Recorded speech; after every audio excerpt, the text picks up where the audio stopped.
Welcome to Talmudic Treasures. Today we're learning Yevamot page 54, which teaches us how far the sages will go in order to be able to determine exactly what the law is regarding all different topics found in the Torah.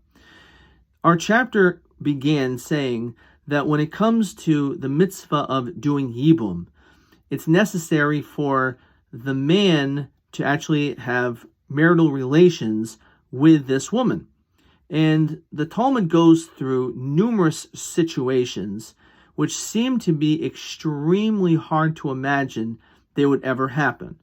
And the Talmud wonders whether or not that form of relations would constitute a valid yibum, that they're considered to be legally married. It discusses what if they're having relations while they're sleeping? What if he's sleeping? What if she's sleeping? What is the law? It discusses what if he literally was on the top of a roof and he fell down and he landed on top of this woman as a Yevamot and had relations in that moment. It talks about situations that he is rubbing his body on a wall and ends up somehow having relations with the Yevamot. He rubs himself up against an animal and somehow has relations with the Yevamot. To the novice learner, they would hear this and they would chuckle. And that's unfortunate because that shows their lack of understanding of the depth of what the Talmud is all about. First of all, most people would not want to talk about such subjects. Some people would say the topic of having marital relations is taboo, and therefore they just completely will not talk about it.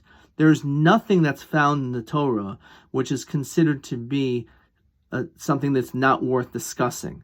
Every single thing is important to discuss. However, it has to be discussed in a matter which is showing holiness and recognizing the spirituality and beauty of what the Torah is.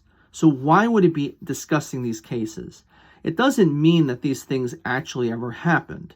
But just like in American law, what the Talmud does is it discusses situations. Sometimes it will be valid, sometimes it won't be valid. It doesn't mean these things ever happen.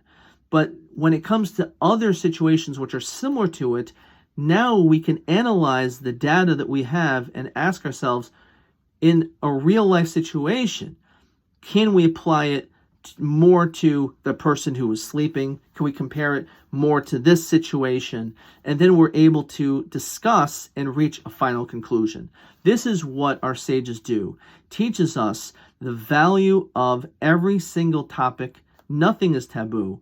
And all we need to do is have a different lens and understand not just the sanctity, but the ultimate goal is for us to be able to reach the absolute truth of our holy Torah.